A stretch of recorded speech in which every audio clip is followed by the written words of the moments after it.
Radiant Dire Crew ban.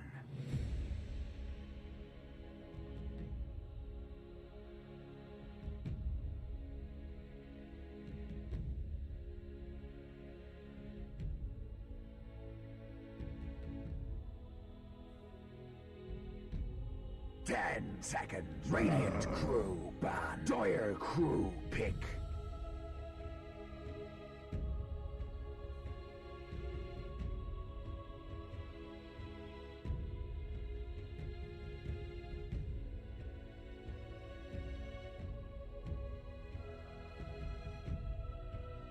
Ten seconds remain. 5 seconds remain.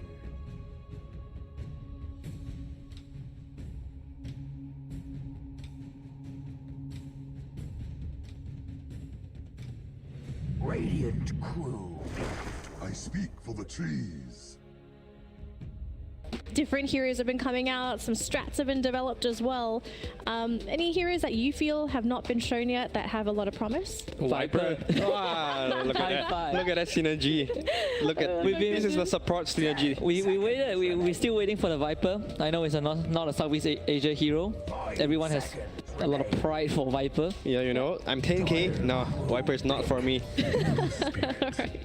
I think the draft is ready for reals now, so let's jump in and maybe see if we're going to be looking at a Viper. For now, no, we're looking at Nature's Prophet and Ember Spirit first. You're not banned. Yeah, it's still...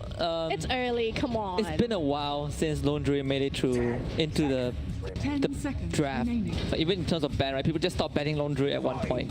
Like no one plays Lone Druid at all. Yep. Now this is lame for Neon Esports. It's just going back to their old school Nature's Prophet. I mean, Orki is not getting nerfed, so why not, right? Yeah, I was gonna say, I mean, Nature's Prophet's still strong, right? This hero hasn't fallen off, he's keeping up with the tempo, and of course we know how quickly this hero can farm, right? We saw DDZ picking up, what was it, a Bloodthorn at 18 minutes? Yeah, 16 minutes. 16 minutes Bloodthorn. Insane. Still not enough to kill SSI, so. Apparently. I'm not sure if we're going to be any other players that was playing the Timber Sword would have just died. Yeah. Just not SSI. Must be the SSS effect, you know, like instant next pick for the Ember. Yeah, I think this is a pretty good pickup as well. It fits Neon's play style. We haven't seen Neon for an entire week, but what do we remember from them last week? They play ultra aggressive. Yeah, and they have pretty quirky picks as well. I think aside from Fnatic and T1, they have pretty quirky picks. They like to run the Venom as off lane. They are also one of the few teams that plays the Oracle, which I don't think we have seen from them just yet. They run the Troll Oracle, but so far in this league they have not, reviewed that. Would you say that Neon's playstyle probably revolves around Scam and maybe to a lower degree Yopaj? It seems like they've been playing a lot around Scam. Yeah, the conversation is definitely having Scam on a flash farming hero like a Nature's Prophet, and then Yopaj would be the one sacrificing himself, pushing the tempo forward and setting the stage for Scam to eventually carry the team, and Rappi is just a low-key utility man that you can get for a team. I think their composition is very obvious. I think most of the team that's playing Neon would actually see this coming. Yep. You also have to, I think, give a bit of credit to Playhard in general. Right? Playhard is as his name suggests, he's a huge playmaker with his support, with his position for support. He plays the Earthshaker, the Earth Spirit, Tiny, whatever you can think of. He probably plays it. I think Next Assassin is going to be one of his one of the supports that he's going to play in this series. And General is just the kind of support you want to have on your team if you want someone to be there to save you when you're in danger. 10 seconds remaining. So T1, they've taken the Chen. Is this a build up to a potential IO? Because that hero hasn't been banned, and I'm very sure when they did this IO, it was during that second phase. Yeah, I think there's a huge possibility here. But Neon Esports seems like they are daring T1 to pick the IO though. They're not banning anything yet. They have taken out the Riki. Oh yeah. Theoretically good against IO and also Pango as well. Yeah. I think there are still a couple of heroes that doesn't mind dealing with the IO. So perhaps Neon Esports have an answer towards that. I think T1 after showing that strat, they should be expecting their future opponents to have an answer to that. They banned the Doom out, and we have seen 2 Dooms today. One played by Ice and one played by Armel. 100% win rate. Yeah, I think So far, yeah. it's about time for Doom to gain some recognition and Bounty Hunter pick. This time not by RR, but by T1. Oh, this is actually really good. I remember there's one point where Nature's Prophet was very popular as a post 5. People would just, like teams would just pick Bounty Hunter to counter it because you want to split push. It's okay, I will just kill you and I'll get Bounty go. So But this is a bit different though, right? Because we're looking at a Schem Nature's Prophet. He'll be very protected by his team and he'll have items. He won't necessarily be that easy to kill with a bounty. yeah, but it's very punishing if you get to kill him. Yeah. It's very punishing for Neon Esports, and they have really good heroes to play around the Bounty Hunter so far. They have Yeah. the Ember Spirit. It's the same thing as playing against like a Tinker or any heroes that want to run across the map. The Bounty Hunter just provides the value. Kind of like the Spirit Breaker, and you have the next assassin that always wants to stay invisible with the Vendetta. The tribe will help solve that problem. This also sets up for T1 to play something like a spec for Miracle if they really want to, just to kind of complement, right? Because Spectre into Nature's Prophet, next assassin, and a Witch Doctor, perfect. Right, so Witch Doctor for Neon. Now, of course, this is a pretty good hero when it comes to dealing with the Chen creeps. The bounces between the coconut, very helpful for keeping those in place. But what else does the Witch Doctor sort of provide here for Neon? Is it the push potential with the healing? Yeah, I think so. Yeah, kind of like the If Neon Esports they finish a fight with all of their players really low, you can always rely on the heal from Witch Doctor to continue pursuing any kind of objective, Roshan, or even towers. I think it's a very stable build as well. It's kind of like a dazzle. You just provide the constant healing for your teammates. The T1 is gonna pick up the Dragon Knight. T1 is just picking all the pings to push up the temples right now. You have DK for the early tower push, and then you have Ember Spirit Bounty Hunter running around for kills. Still waiting for the IO. It's still there. I think if they're not thinking about IO, I think Luna could be a very good fit to T1 because all they want to do is they have great powers to kill and to kill heroes, and then right now they lack of some sort of tower damage. Yeah, but If they have the Luna, you kill one guy, that's straight up one tower already. they also might be looking at a 4F hero, right? Like a push sheet. There we go, the Necrophos being picked up by Neon Esports, just in anticipation in case the IO comes out. But at the same time, it's good against heroes like your Dragon Knight, your Ember Spirit, especially the Dragon Knight. This Necrophos just eviscerates his hero when he gets the chance. So I'm really loving this Necrophos pick from Neon. It's a Rappy special as well. Yeah. Oh, Rappy Yeah, specializes. most of the time they'll just put Rappy on this Necrophos. Interesting. Yeah, utility, you want to stand there and fight. There we go, Necrophos, the perfect hero for you. All you have to do in a fight is just stay alive. There's a lot of regen going across both teams as well, because you've got Chen on one side plus the DK with his own aura to keep himself alive, but then you've got Necrophos on the other side with a Witch Doctor for Neon. So it looks like, are we maybe looking at really long drawn out team fights since there's so much regen across the board? Yeah, I think so. It makes AA even valuable in this case, but I don't think there's any way both teams can fit AA into this situation. But I do want to point out one fact that I love Necrophos is that he plays amazingly beside the Furon, because Necrophos is a hero that moves really slow. You normally want your teammate to move around you, to follow your footstep. Yeah. And Furon is the best hero to play around it. Because When you feel strong to push, the Furon will just TP down and summon units. yeah, because the Necrophos generally, like as tanky as he is, he's easily kiteable.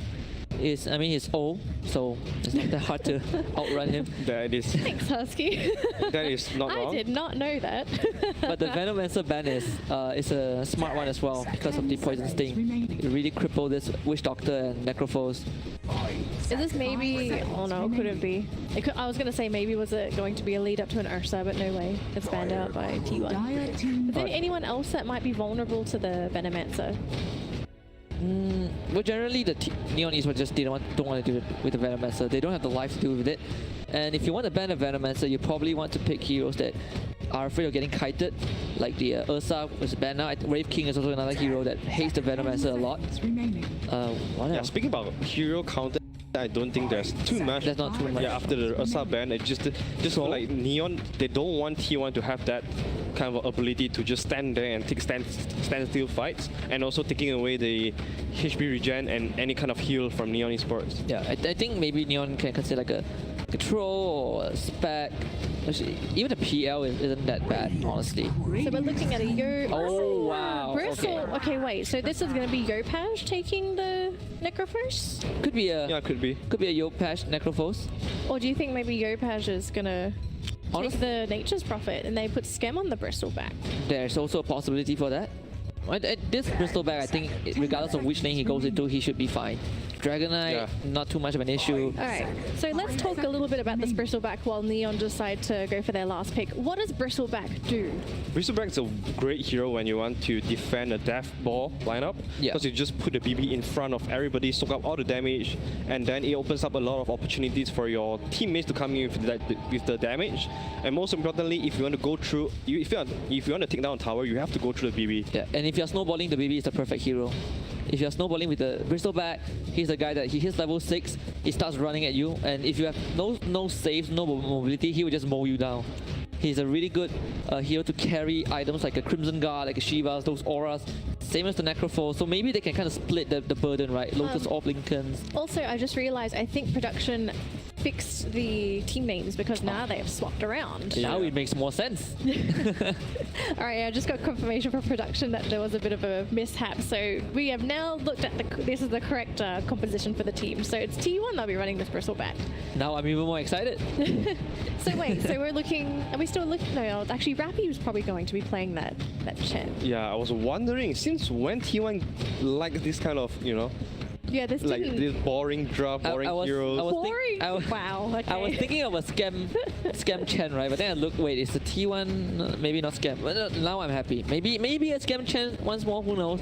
Can you afford to go Scam Chen if you're No. going up against a BB though, right? Because Bristleback loves long team fights because that means more core sprays. This is most probably a support Chen. I think they are looking for like a Rappy hero. I think a Rappy hero would summarize. Or maybe, do you think Rappy could maybe take the DK? He could, Yeah, but there's a possibility. There's a possibility, but it's Like right now, they are running into a big problem. They don't have any magical damage. Yeah, they need you to don't deal want to with dump. this. Yeah, you don't want to dump all the physical damage onto the Necrophos or the BB. Yeah. You want some kind of burst magical damage. You want them to be huge as well. yeah. Oh, Shadow Queen is not a problem. There we go. So hang on, so we're looking at a Rappy DK. Yopaj can be taking the Shadow Fiend, or are we It maybe could- looking at Scam? It could be a Play Hard Ember. We have Play seen Hard Play Ember? Hard Ember before. Okay. I think in this case, it's most likely like a Ember Core, and then you run a Play Hard Bounty, and then like a general Chen. That is the most obvious, the most common ways you're gonna fit this draft. But if they want to run this Ember as a support, then maybe the Bounty Hunter is the core. It's a very interesting draft. I'm going to have to ask you, gentlemen, what's your prediction for the matchup? Is it... I'll go with T1. Yeah, T1. for me. That was very fast. I no, was one, about to say T1. no one jumping ship? Nope, I think they have the perfect draft for this meta. They have the great heroes for them to push out tempo as well. BB, Necrophos alongside the Furon. Once they start pushing towers, there's no stopping them. Yeah, it's hard to down this BB. This SF has to do a lot of work early on. All right, thank you, gentlemen. We're going to throw it over to our casters right now, Odie, Pixel, and Fogged. They'll be taking you through game 1 of this series. Enjoy. Thank you very much, Dan and Lee. And yeah, Fogs, what do you make of this? Anything sort of jumping out to you from these lineups we've got in front of us? T1 with a lot of counter picks versus what Neon has, but I have seen Neon do some really fun stuff with this Chen, so I'm excited to see them actually like group up in Deathball versus T1, because I'm expecting that's what they'll do really early on in the game as they did last time. Yeah, and I feel like they kind of have to, because you look at T1's lineup, I'm seeing a lot of sustain, a lot of tankiness, right? You've got these beefy cores, Nature's Prophet, as we've seen many times, and especially in the hands of Miracle, gets to this point where he's just got so much armor, so much beef, and he's backed up by a Necrophos, a Witch Doctor, a Bristle. This sort of, the Death Ball that's going to come from Neon, it's got to come early, because if it doesn't come soon enough, they're not going to be able to break through T1. 100% agreed. Now, well, let's see how Neon can do against T1. Of course, T1 in the highest spot right now in the league. Let's see if Neon can challenge them as we get ourselves into game 1, ladies and gentlemen.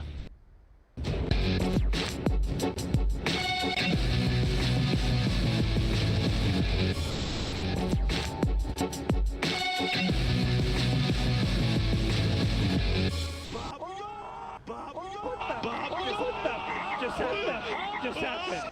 let's see. Brief pause. Apologies for that. Should be able to get it underway pretty soon. Both teams just making sure that they're all connected and well to play.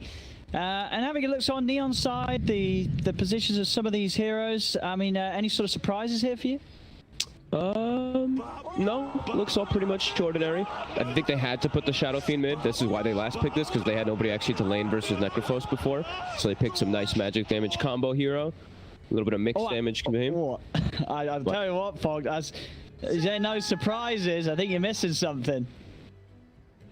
Am I? Is that a DK support? That is a DK support, my friend. That's what they did before, though, right? That's what I was saying. It's like, it's not that out there, because they ran the core. They love this core Chen. It's like their jam, so. That's true. That's true. And they did, like, I think, I can't remember if it was in the core Chen game, they've done, like, as the panel mentioned, like, Ember support, you know, play hard playing the Ember. Yeah, I can't remember what hero it was that we casted the other day that they were doing. I actually think I still have it open somewhere here. So, I mean, how's this going to work? I mean, I guess as a support DK, you know, your stun's pretty good, right? The Dragon Tail is a great stun. You're going to be able to do tower damage regardless with the ultimate. Doesn't really matter what sort of items you have. And it is a hero that can have a lot of impact with just sort of the one item, with, you know, just the blink dagger, like a lot of other fours can do. Yeah, I think it was okay. They hit Pango last time, but yeah, I mean, you're still going to be able to, you know, your toolkit is going to be utilized very effectively. You're countered in this game anyway, like I was mentioning before. You're playing versus Necrophos. It's always a little bit grim to play versus that. There's a lot of damage that's going to be coming out too with Witch Doctor. So I do like that they just, you know, go outside the box. And this is a strategy that they, like we said, they've played. They like having Rappy playing on this Chen. They like playing with this early, very early pressure tempo. Yeah. We'll see if they can succeed. And you do like to see, as you say, what teams do this, where they have a hero that just is not going to have a good game, just step it down into a support position, get yourself something better against the lineup. I mean, you have to, yeah, you have to. It's like the, I call it, it's not like the secret strategy, but it's a lot of what they do is they just move heroes when they see a bad matchup, and top Miracle. Yeah, doing a good job with the body blocks here, Play Hard, as he's keeping him in range of Rapid. Ryan Wells trying to get there, but at the same time, Miracle is blocking up the bounty with his Treants. There's the second Dragon Tail stun. That's going to do it, ladies and gentlemen. Support DK. 2 stuns straight off the bat. Easy first blood for Neon. Okay. And there you go. The core Chen. Who got the last hit? It was the bounty. So bounty will have, what's he bringing out? Just some mangoes, and he's going to make his way to bottom to support his Ember. And Ember should have a, much better matchup than if he was mid. Bottom, he'll actually always have stick charges. He'll be able to get his farm, maybe even snipe some kills with Hanwell harassing versus that Witch Doctor in particular. While in mid, he would have gotten destroyed, as we've seen Necrophos versus Ember quite a lot. Yes. And obviously with the setup now, with Yopaj in the mid as the SF, I mean, as an SF, I guess you don't care nearly as much about the Necrophos as many other, like, melee heroes would. You're just going to be able to shove the lane back at him, right? Yeah, I mean, you might even out-farm him because you're going to just be able to jungle really effectively. I've been hoping to see more Shadow Fiend with the change of the mid lane, with the small camp and stuff now, because just easy souls if you are having a little bit of a struggle, and always be able to acquire souls at any time, pretty much, so. Yeah, I mean, because that is a point, obviously, with that change with the camp near the mid lane. Do you think, for these mids that do use that camp, is it better that you're able to now do it quicker, or does it kind of suck that you're getting less from doing it? It definitely still sucks. It still sucks. You would rather have the medium creeps, yeah. Yeah, I'm just wondering if maybe Shadow Fiend and Necrophos, like these two heroes, are two like the best at like small camps. Same thing with like an Alchemist if he ever comes back to mid, right? That's true. I mean, maybe that's the case, but unsure. We're seeing the mid lane. Yopaj is doing great. He's already got his soul stacked up, and yeah, you always have this like threat kind of thing as an SF versus Necrophos because you're all magic damage early. How are we doing on these? This is top lane Miracle. 6 last hits at the moment. 6 for 2 on Rappy, so trading nicely here. And down bottom, 7 for 2 on Scam, 8 for 3 on Forev. Nobody having too tough of a time. I'm going to see them try and go onto Harnwell, but he's already got the point in Shadow Walk, so no further damage to follow up that Maledict. He's going to be okay. He's lucky they didn't put the sentry down. I think they would have been able to chase him out, but they would have had to spend a ton. Oh, yeah, Jokem had one, but I think they would have had to use so much resources. It's probably not worth it. Sure. And if they even kill him, right? Yeah, he's got about 8 1 charges as well. Yeah. Exactly. So likely that they're going to be able to pop it. Has been killed. As that is the courier down on the top lane. Play hard, able to get in behind the tower, and Miracle not catching wind of that as Playhard's able to snipe that courier. Ooh, and they actually sniped the ward as well in time for the camp to spawn at 3 minutes. Gonna be nice for them.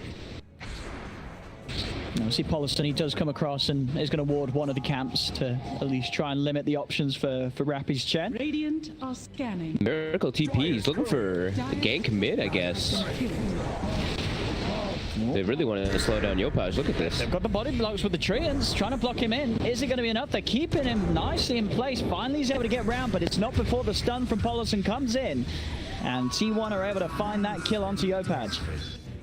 Okay, I guess that's why Paulison was walking toward mid as well. Miracle can just TP and leave the top lane.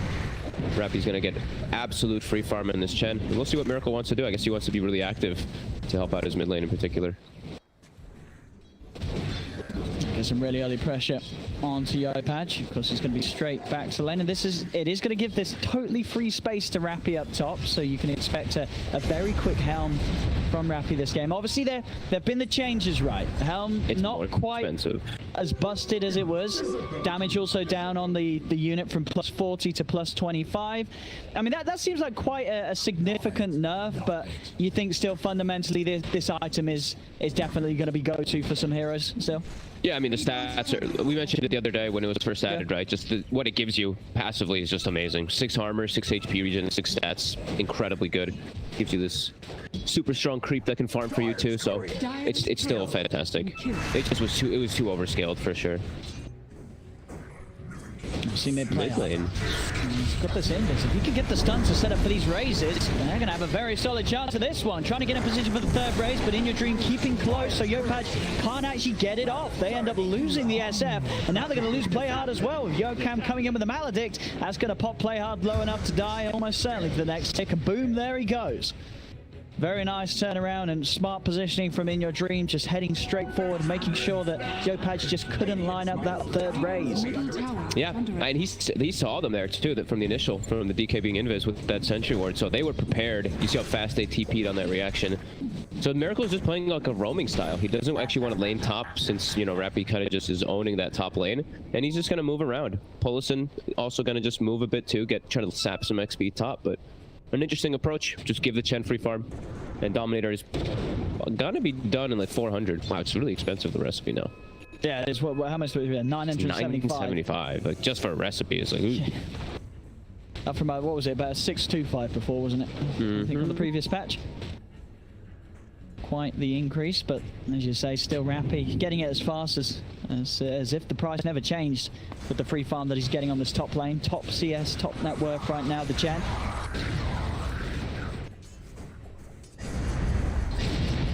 How's Scam doing bottom? He's doing good. I mean, it's December bottom. He gets pressured a bit, but you always have wand charges to build off of. He actually hasn't been like dove at all. I thought perhaps they were actually going to just go for like the goo, you know, because he did go for it level 2 on 4 and just full go hard on him, but he made again. This time it's going to work. I mean, this whole strat at the support DK works very nicely when you have a hero like SF. I mean, you've got the Dragon's Blood, so you don't really care about tanking too much tower hits. You just walk in Dragon Tail, and whoever you go on mid, that it's going to set up for a kill for Yopaj.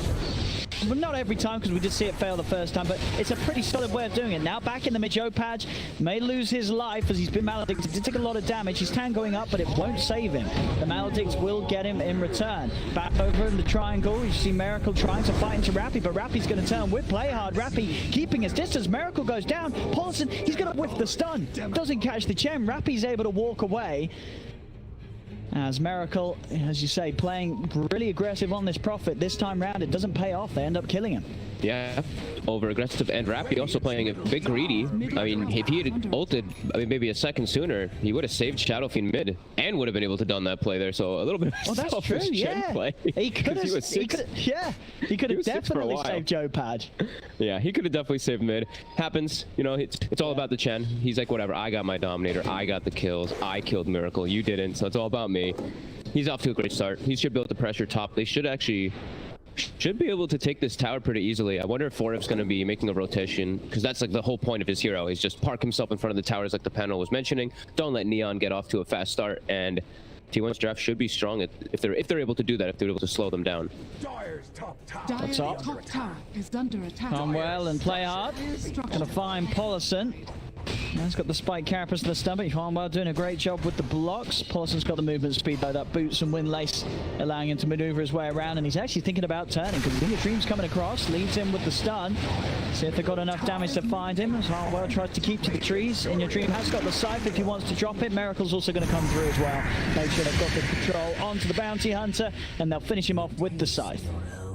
Okay, so instead of bringing the Bristle top to defend, they want Foref to finish up his item, and they're just going to rotate the 4 heroes to defend the tower. Bit more of an investment, and they only get a bounty kill, but at least they do push Neon back quite a bit here. I like Scam's item build. I think this, I mean, it's a fantastic Vessel game. He's probably going to be rushing that one early on versus Necro and Bristle. And Neon's, I mean, they're getting active. Look at this, Foref's deep bottom. They smoke up. 7 deep, level 7 SF. And again, it's working perfectly. So many ways to set up these raises early on. And Joe Patch is able to find himself involved in the kill. Dude, Playhard's himself royal jelly. He's the man. I'm loving this. Yeah, it's super active. It looks good, doesn't it? It's just sort of maxed out stun. This early on, having this level of stun, I mean, what is a 3-second stun on a 10-second cooldown? And he doesn't have to worry. It's like there's not that much threat from the 2 supports onto a DK early on, right? It's a Nyx and a Witch Doctor, so he can always just walk up to people top and find another kill. Miracle, Scam getting mobile across the map, starting to rack up those earn charges. I mean, Neon, they're just off to a really nice start with the plays that they're making. Yeah, and he didn't have to use his TP there. The Chen Divine favored him up top, so, I mean, he did use it bottom, so it's got about 15 seconds remaining, but he'll be able to continue being active on Scam. This is exactly how they need to play this draft at the moment. Top tower is still healthy, though. I think the only thing that they probably need to do is try to knock down one of those towers in the next fight. They will have DK form for it, so that'll be a big help. T1 trying to punch back. They're going to start things off. Look for the Nature's Wrath bounce. Does have an infused rain dropped out from out a little bit, but the Death Ward's dropped down from Yocam. And has no trouble pulling apart that Dragonite.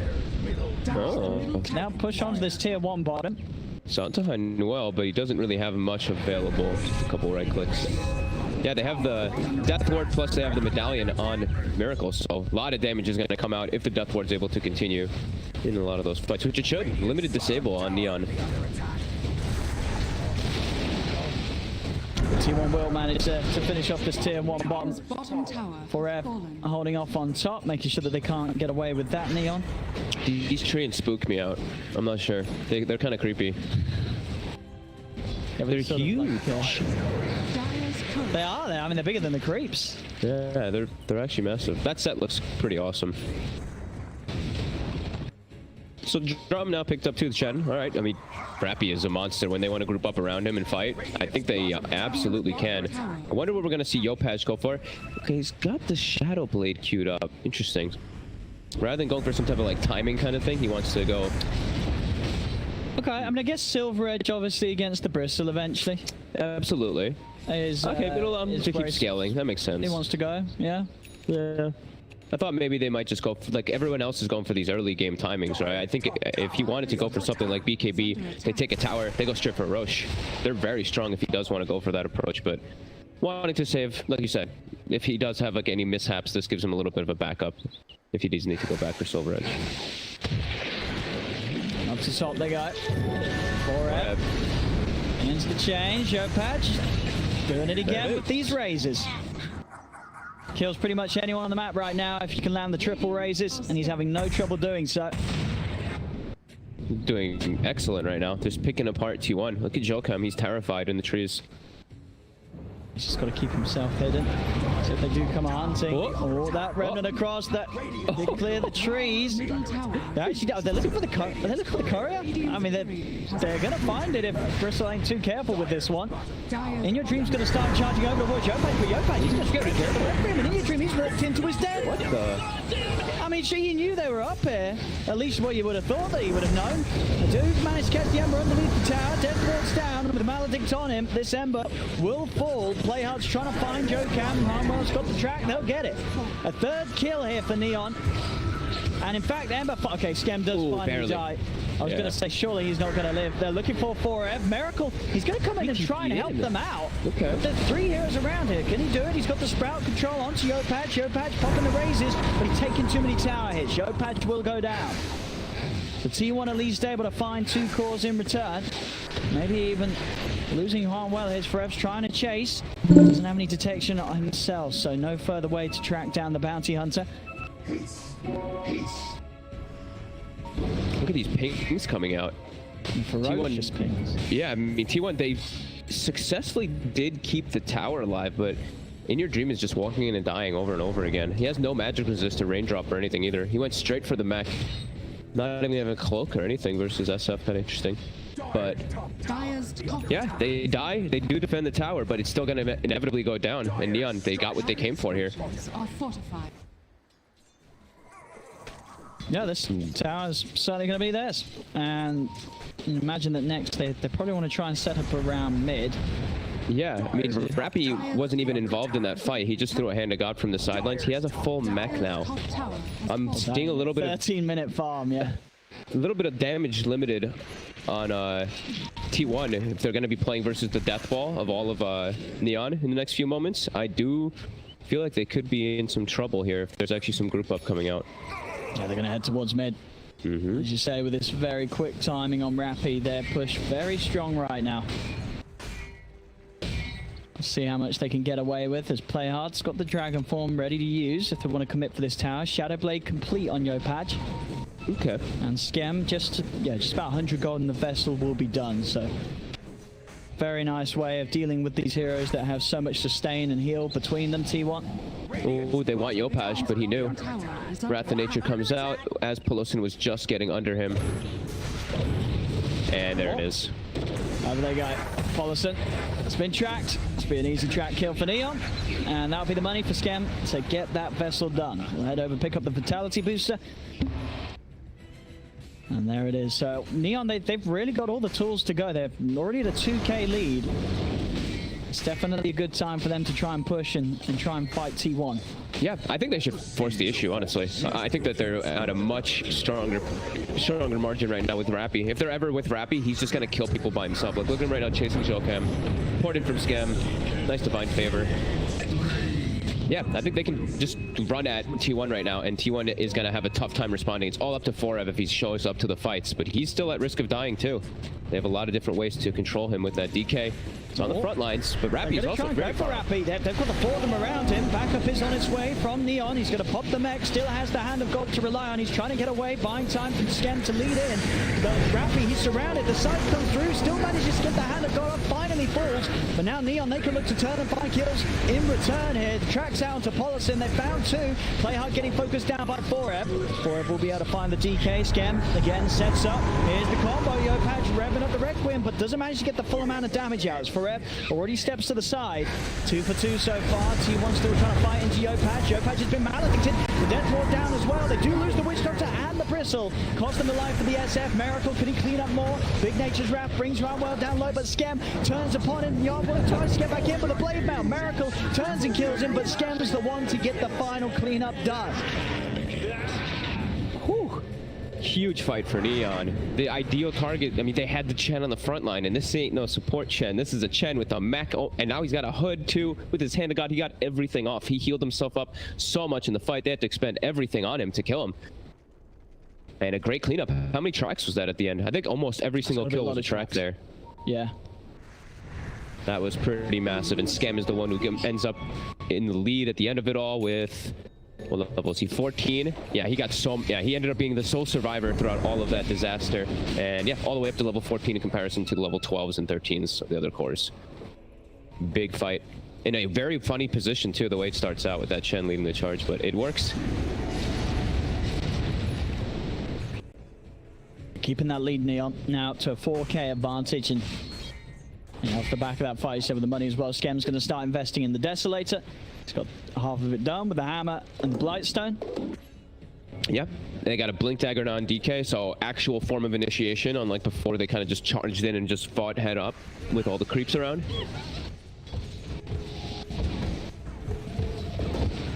Nice mid. They're looking to go again. He is going to go indeed. He's going to start having a bit of a tickle onto Yokam. Pelosin and Forev will look to turn, but Neon, they're grouped up as 4 here. Forev trying to get the goo built up onto Rappy, but the chains hold them back. Pelosin getting low. Harnwell stepping in. He's got the track out to Forev. Didn't quite manage to get it onto Pelosin. We're still keeping this pressure on mid. Meanwhile, Miracle just trying to find the solo space as he farms up. There's the jump, and he just gets blown up on the front lines immediately. And with the Necrophos gone, T1 are going to struggle to hold on to this tower in the mid lane. Already Scam diving in deep. The Centaur's done out onto Polison. Polison will manage to get the stun off, and with the death wall, they're looking for Scam. Scam will almost certainly pop here, but the Sleight of Fist gets the Witch Doctor before he does so. Maybe with the heals, actually, they can keep him alive long enough. They are going to be able to do so. Raffy pops the mech, keeps Scam alive. They've found 3. They now turn over to 4F, ticking down to the Spirit Vessel. Miracle, he's TP'd over, but there's so many heroes here. Can Miracle actually turn this one around? He's getting surrounded by the Thor, the stun into the Requiem. Miracle just ends up feeding his life away as well. And Paulson just bought back and he's dead too. He certainly is. The tracks out onto him. Chains are going to be back up in a second. Scam, he will get stunned, but he's going to have the slight chains to hold him down and buy time for the Centaur to step up and stomp him. It's a full cleanup by Neon, as they are crushing T1 in this game 1. And that was 6 tracks. Every single kill was a track. In your dream, he can't show his face like that. He has the Essence Ring, he has the Greaves, but if he just gets stunned by the DK, there's no save for him. They don't have a Force Staff or anything on their team to push him back yet. So he just gets annihilated, and then the fight is over from there. They need their Necrophos to be the front line. Neon just charges right through, kills everybody. DD outside Roche Pit. Probably just go for that as well. Yopaj, he has a lot of freedom now, as he just got like 2,000 gold from that chain of events.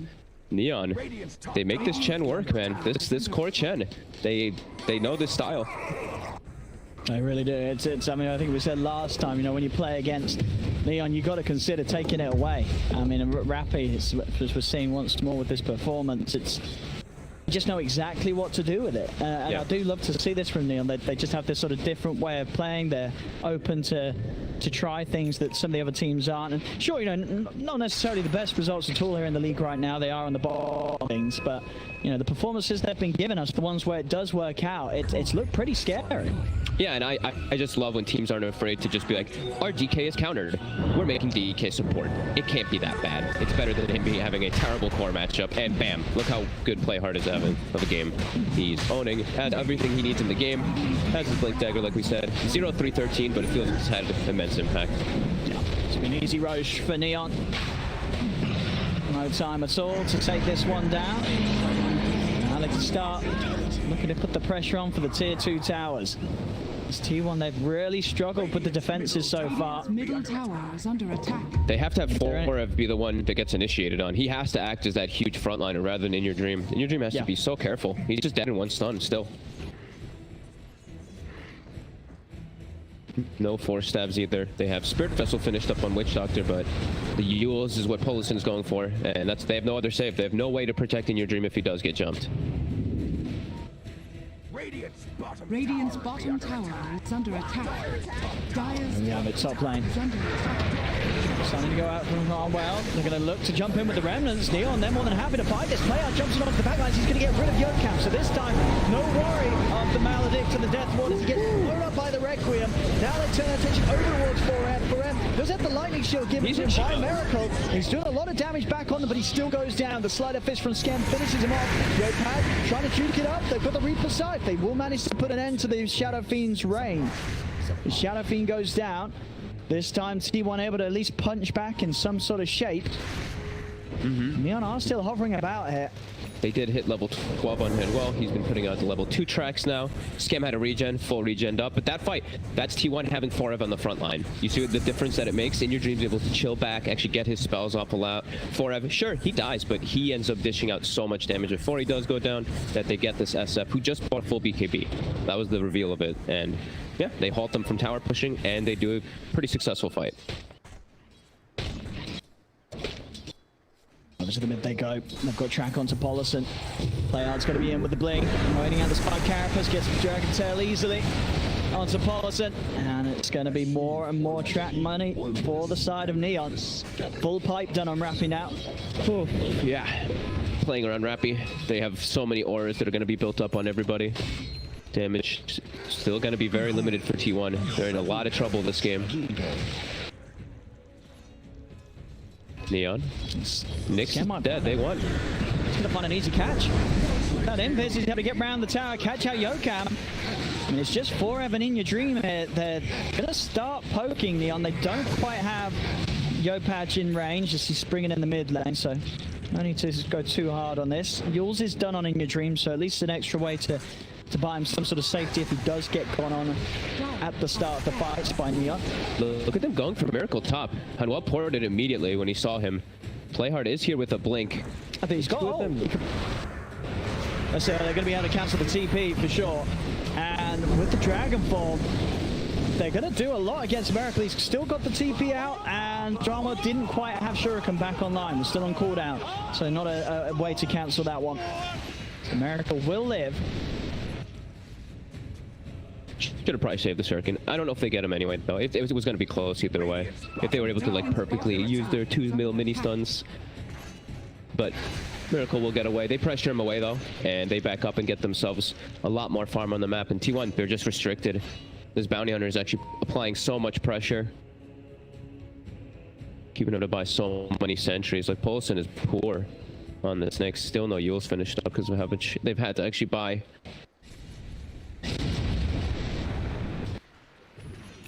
I mean, both supports on Team 1, Polison and Yokam have just been very easy kills for Neon each fight. And if they find them at the start of it all. Polison. He's on the front again. They got to jump forward. Chains in place. That's another death on the Nyx Assassin. Him and Yokam have really just been free track kills for Neon. He can't show his face like that. Like when you're a Nyx and you show your face in lane, right away it's like, oh, they're not ganking, they're not setting up for anything. So him trying to finish the Yules there, it's actually pretty painful. And now they're going to get Kingo. They're going to jump straight in on In Your Dream. He's going to pop Ghost Round, trying to get out. He has to use himself up. One more race is going to do it. He's just dead straight away again In Your Dream. Just has no sort of presence whatsoever in these fights because Neon's lineup just kill the Necrophos so easily.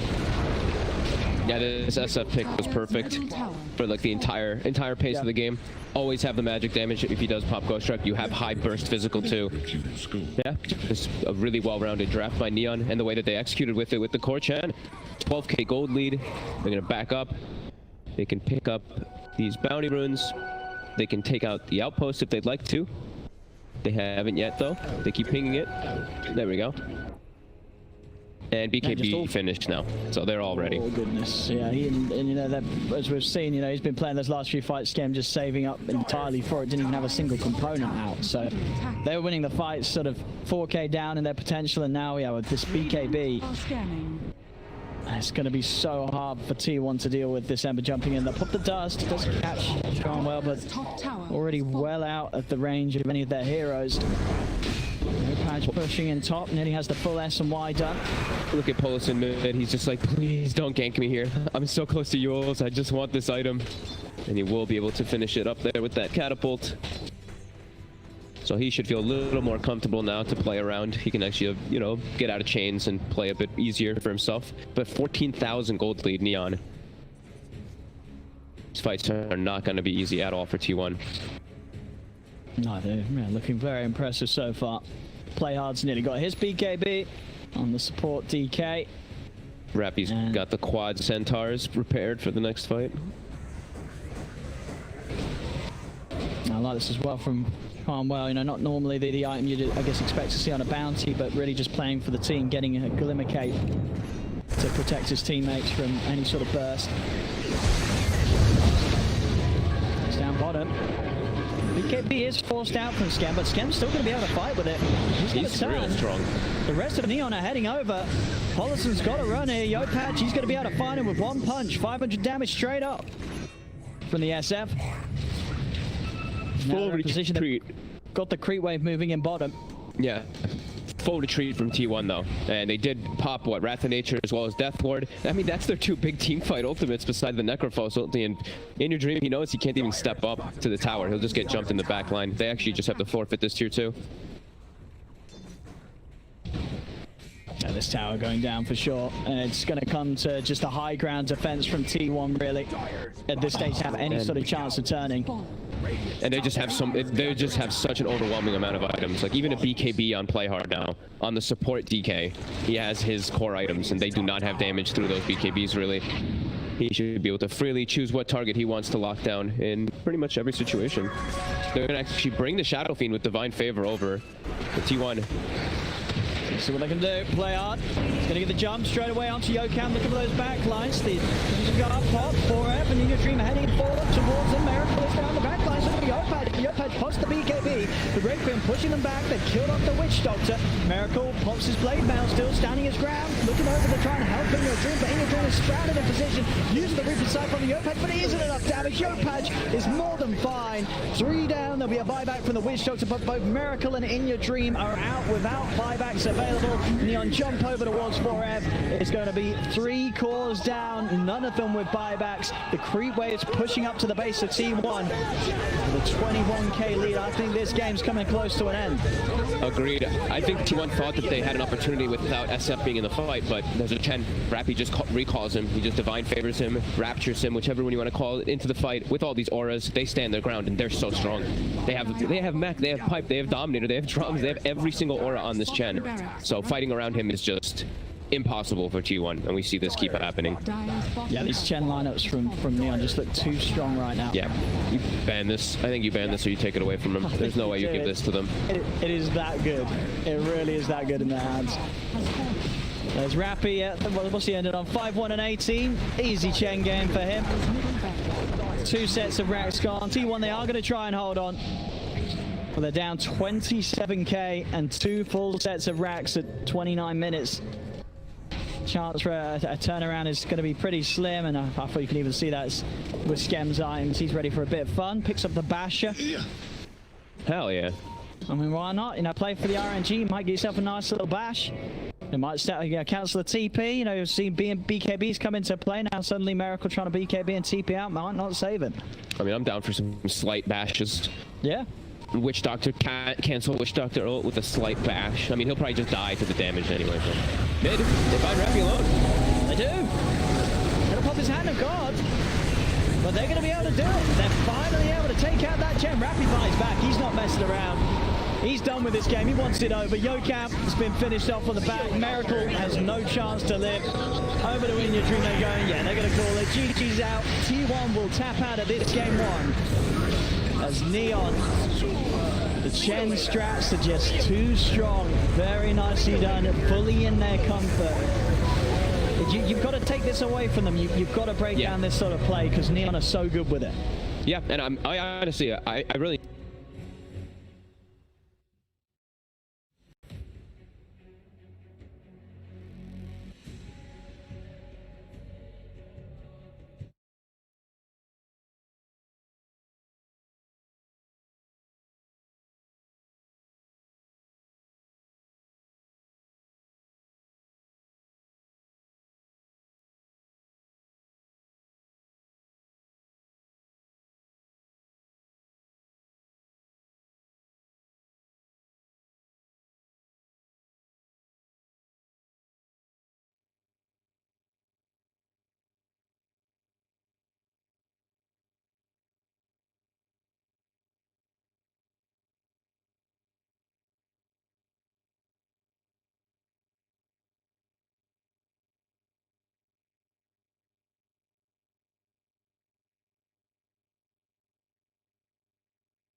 attack.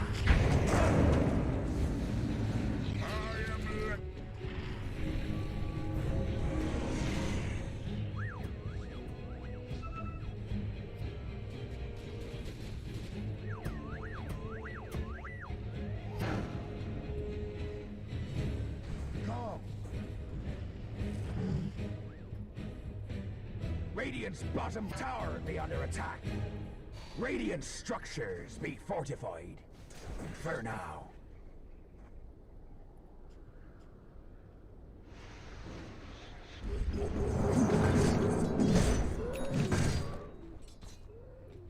Dominating!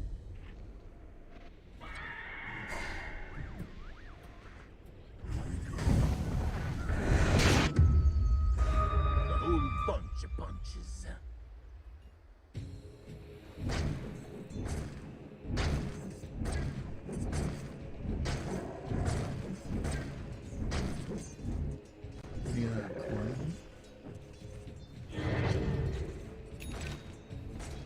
Radiant's bottom tower be under attack. What? Under attack?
This'll come in handy.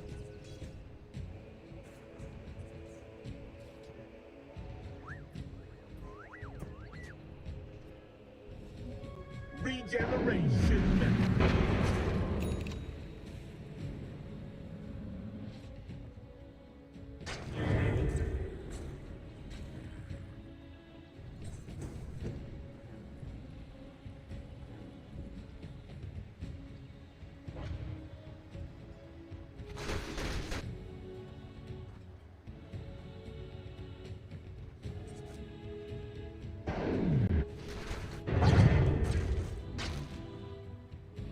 Radiant's bottom tower be under attack.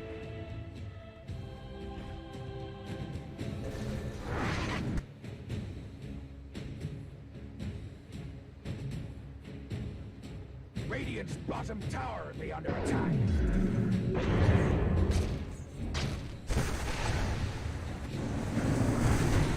Radiant's bottom tower be under attack. Under attack?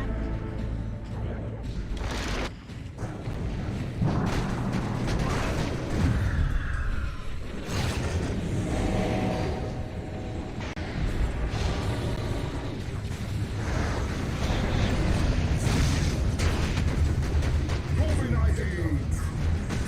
Double kill! Killing spree! Double kill! Dominating! Triple kill!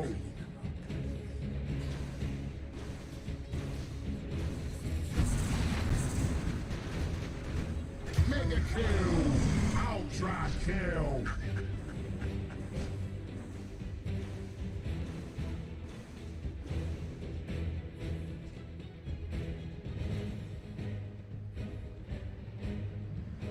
Radiant's bottom tower be under attack. What? Dire Under attack? structure be fortified.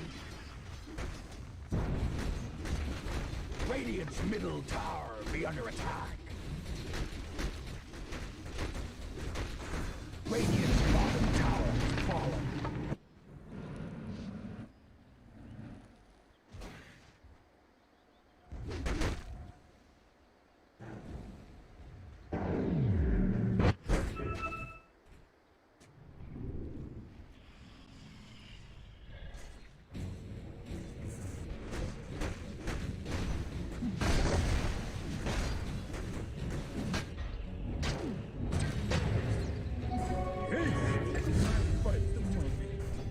Your bravery is noted. It's meaningless, of course, but I will remember.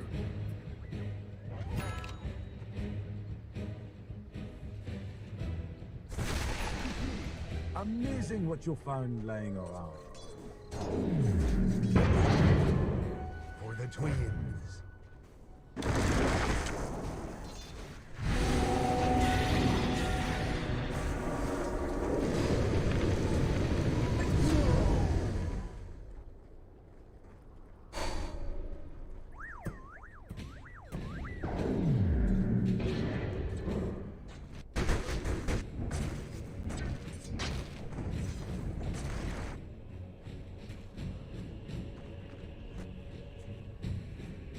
Dire's bottom tower will be under attack. From the void.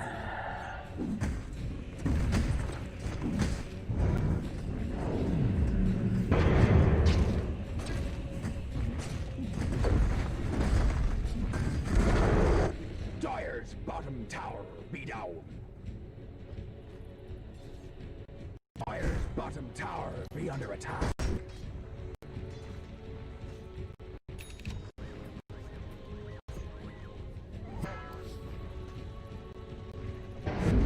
Dire's structures be fortified. For now. Dire's bottom tower be under attack.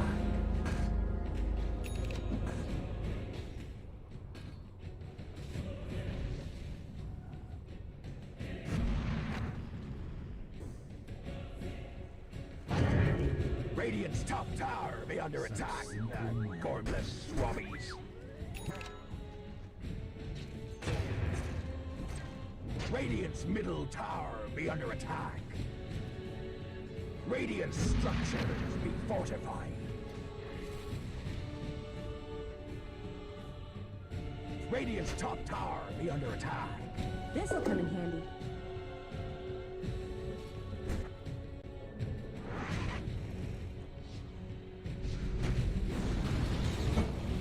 Radiant's top tower.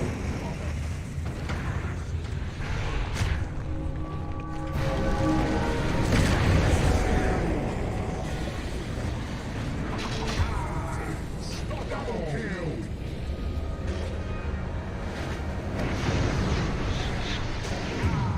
Unstoppable!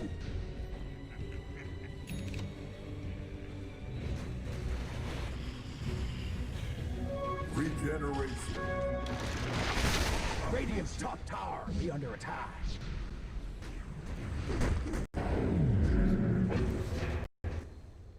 Radiant's top tower be under attack.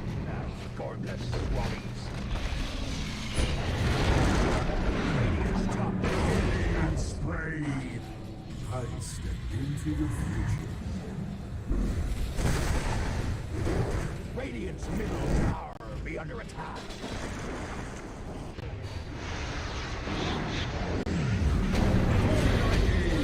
Double kill! Not another step.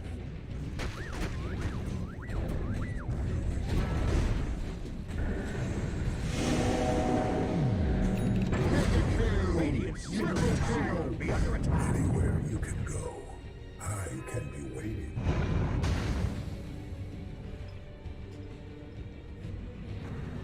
No, it's just unfair.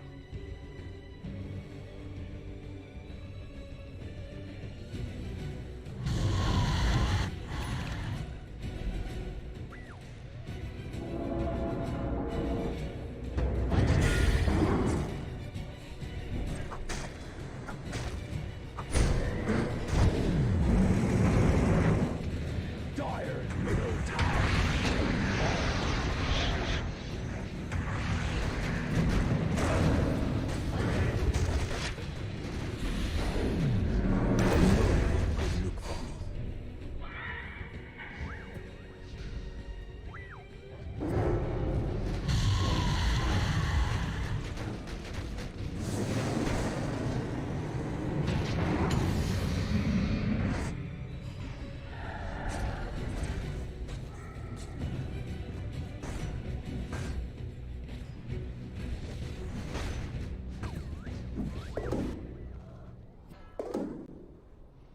Radiant's bottom tower be under attack.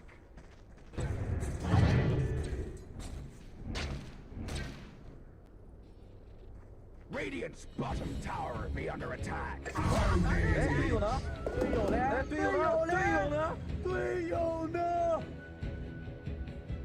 Earth's bounty.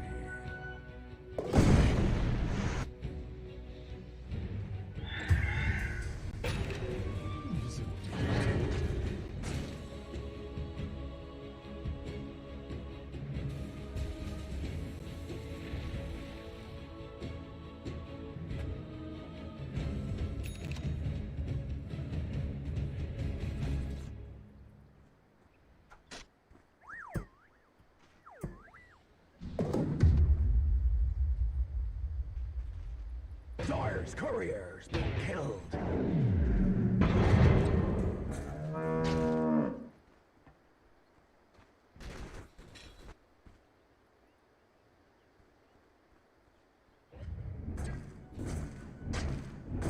Radiant's middle tower will be under attack.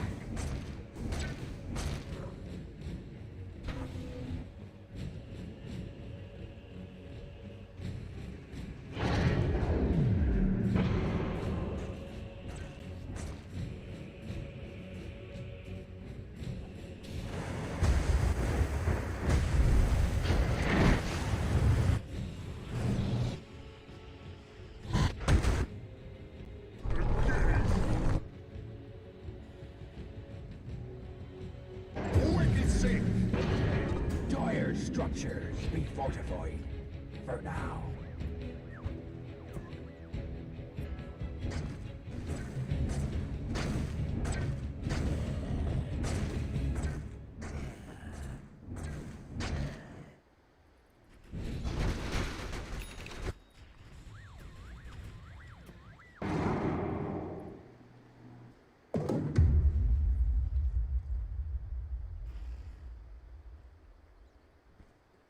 Come, come!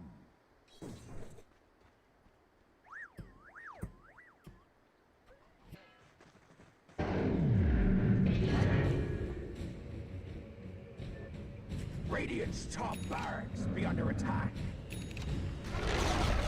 Radiant's middle tower has fallen.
Be under attack. We have strength.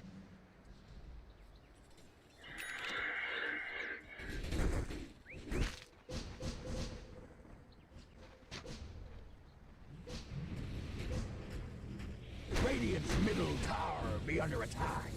Radiant structures be fortified. For now.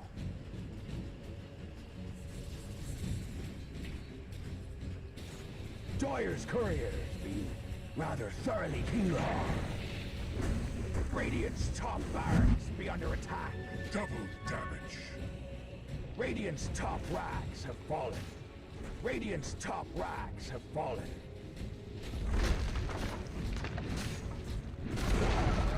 Radiant's middle tower has fallen.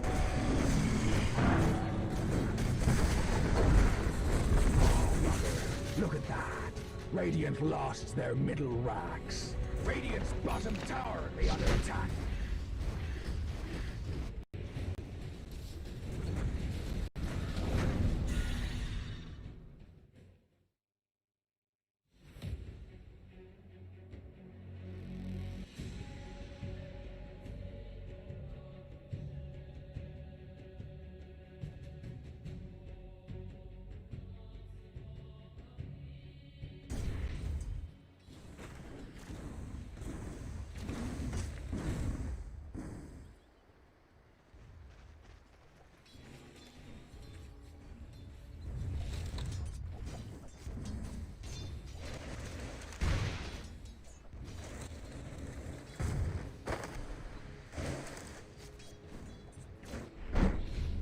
Sphere a lot more often, rather than if he's a support, he has another junction.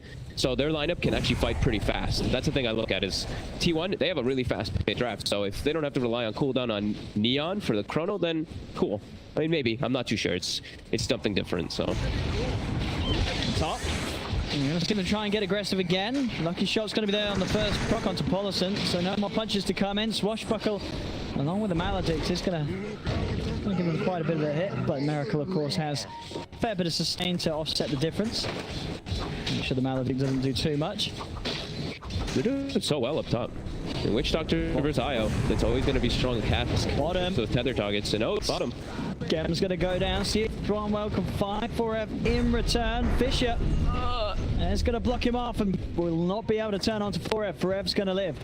That's the Prophet out of the lane. Did use the TP. Of course, we'll have the teleportation to return still, but yeah, I'm seeing T1 able to slow down Scam's game here in the safe lane. 2 deaths early on. They're trying to punch back here, and while he wants to try some, but I mean, he doesn't have bash skilled, so just some casual hits for him. Mid, Yopaz, he's trying to dive onto In Your Dream here. He's having an excellent start, by the way, in that mid lane matchup. He actually dives forward here. He's going to be able to steal the bounty rune away. And we'll be able to, oh, actually we're at top. Polisson's able to come in with the snowball. We'll be able to take that bounty rune. But may die for it. Maledict on him. He's going to go for the TP out, but this is going to be more than enough damage. Or is it the heal in the fountain? Is it enough to save him? It is. Polisson will live. Same time down bottom this time. Neon will manage to kill off 4F. Does cost them Harwell's life, but it is 4F finally out of the lane. They've been trying to get that back for quite some time now. Yeah, nice rotation by Yopaj. I like how he actually played that whole last minute or so. He dove In Your Dream super hard so he secures the rune, and then he can make a move bottom freely afterwards. Sadly, they lost their Void, but he needs to make space. He needs to help out Scam a little bit here, as Scam with those 2 deaths does hurt, even though he's still top of the CS, almost top net with 2. Top. Playing on trying for Miracle, but quite having Rappy in range and no creeps around to go for the bounces on. It's interesting to see how much still looking good. How much Joachim is really playing around bottom. I feel like if he moves top, he can always set up kills for Miracle. But I guess his idea more is just helping 4F shut down Scam instead of helping Miracle catch up top. Because he still is, I mean, he's still farming okay, just not great. We'll see his movements on the shaker. Up as well. Yeah, he's only level 5 too. We'll see if, yeah, he's going to put the 3rd point in his treant, so they are going to have some good tower push here. See what Polisson and Miracle can do to try and pull this push off the tower. Ooh, they're smoking from mid toward top, but it did get seen. Invis though on In Your Dream, Invis TP. So they go for In Your Dream, getting right in the midst of them. Just have 3 points in the Starstorm's going to start things off looking for Rappy. Fisher's out, the Snowball's off over onto Scam, still with the shark control. Nicely done, Rappy will be focused, but Yopaj is coming as well to help turn this one around. Goes for the full combo onto the Shaker, takes him out, Play Hard jumps across with the Swashbuckle. The heals onto In Your Dream from Miracle, keeping this Mirana alive though, and Neon cannot take this fight. Perfect positioning from In Your Dream. Max Starstorm in the middle of everybody, level 3 spirits too. Decent chunk of damage. Yopaj might be able to get a return play here though, to catch someone on the side. Looks like they're going to be, what, bottle refilling? Yeah, bottle refill under tower. A little too hard to run into the 4 of them there with them all coming up to the top lane. Yep. Neon, though, they also bottle refill for Yopaj when Rappy TP's in. So he is still at fighting shape. Scam now hits level 6 too. So level 6 Wrath of Nature plus a tiny early game, you can easily set up kills on anybody on the map if he's able to find any combo. Well, let's see what he can find. There's mid. And your dream returns. And top, where we're seeing, well, bottom. I mean, Huawei's going to have his 6 pretty soon. He's been having this lane to himself. Yeah, it's a cool approach that they did, right? Scam, move around the map, give the Void the lane so they do have that Chronos field available pre 10 minutes. Wrath of Nature does go out here. I guess it's just for farming in this one in particular. Doesn't get a single last hit with it though, so no extra damage for Scam. In terms of damage that they can throw into the Chronos, I mean, I guess because they do have this core Witch Doctor, that's always going to be a decent amount.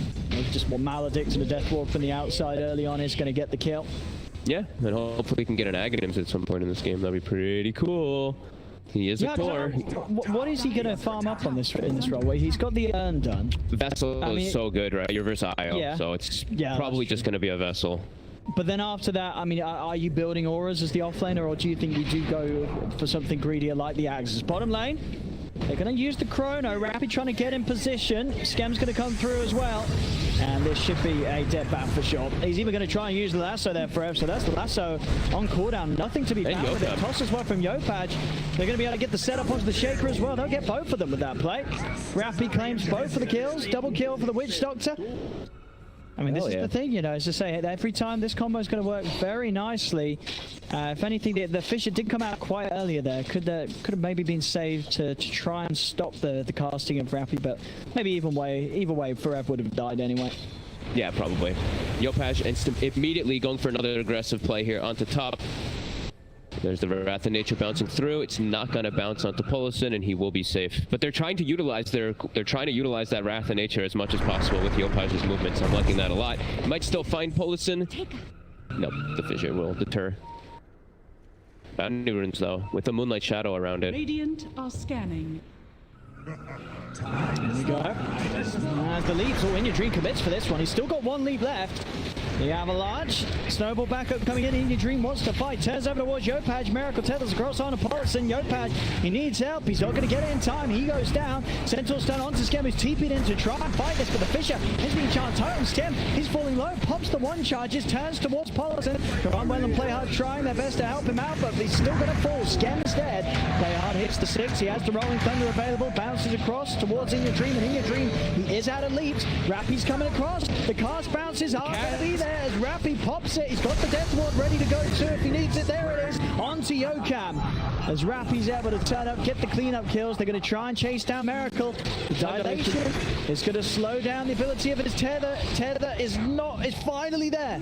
We'll get him a little bit of a distance, and it's enough. Gets on the other side of the Centaur, uses the stun. Play Hard still has another swashbuckle, but Polison's in, punches him up, Scams underneath the tower, Sprout control onto Miracle. Miracle's down as they dive in for the IO. Polison is coming back across, cast back up into second for Rappy. TP's now back into the mid as T1 start to respawn. This is great. 10 to 9, 11 minutes in, everyone porting mid, everyone battling. 4F just sitting on the side lane trying to farm. Almost has his bots. He's the one taking the space, it seems like, on T1. T1 though, diving pretty aggressively there, and they allow Pango to get, I don't know, what, 8 swashbuckles off in the fight. He hits level 6 and turns it entirely. So Neon playing really well. They're reacting still to T1's aggression. T1 didn't have level 6 on the Shaker there. That would have probably been the X factor that changed everything if Showtime did hit that. Oh yeah, for now sure, he will have Echo. Very grouped up, and Neon, they're going to go straight away again. Smoke up. They've got the Chrono this time round. Not moving with Rappy though, so won't have that guaranteed damage output of the Witch Doctor. Still, having a solid chance of finding something as Miracle. He's been caught. Harmon, does he want to commit with the Chrono here? Yeah, he will. No messing around. Scam does end up TPing into it. And up in the air, this Pango does get stuck up there. They're not actually going to get the kill on Miracle for that one. A little bit of miscoordination there from Neon, and Harmwell's going to be dead underneath the tower. As the combo, it doesn't work quite as well with the other heroes in the Chronosphere. You know, really it's just that Witch Doctor that has the ease of execution. I mean, obviously play us. Oh, here's Rappy. Avalanche. Oh, here he is. He could definitely get one of these. Cask into Death Ward will do it. In fact, he doesn't even want to use the Death Ward. Doesn't need to. Just the right clicks alone will push Polison low enough to pop. Yokam and In Your Dream on the chase. There's going to be a Fisher into Arrow available. Fisher out to cancel the Death Ward straight away. Now they'll use the Moonlight Shadow to reset T1. Scam taking top tower during all this, though. Big movement by him. And yeah, that was an interesting gank, though. Scam TPs into the Chronosphere. They toss the Rolling Thunder into the Z-axis of the Chrono, so it doesn't actually get in either. That was just totally botched, but funny. Yeah, not the greatest of plays there from Neon. Jokim gets a nice deny up top. Scam wasn't able to quite finish it off. Very even early game right now. Both teams just matching each other's aggression with their low cooldown drafts, besides Chronosphere.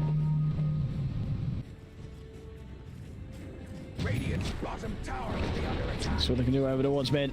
Oh, nice toss back. He's going to put a bit of space with the snowball. He's going to put that TP in from 4F to an end, so no backup for Polison coming in soon enough to save him.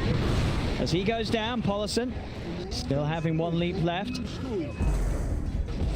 Now 4F makes still have a chance at Yopaj here, poking with the flame break. Palmer just standing in between the two of them. 4F's going to have Lasso back up in a few seconds. Play hard, teasing with the Rolling Thunder, and 4F still being baited in. Yopaj just get lucky with the rune spawn. He was so patient for it. They gave him, a little bit of love for his patience. Playing around that rune. Chronosphere going to be back up in 30, and T1 they haven't really taken advantage of that being down. They are farming though on Jokam. That's one of the important ones. Hit the big initiator for them besides the bat. He's going to have a nice free lane pushing into him for quite a while. So a little bit of a slowdown here for T1, which they're going to benefit off heavily with these next few moments. Neon doesn't want to wait though. Don't allow them to get that time for the Shaker. This is a nice move here. So they can go for snowball over from Polison.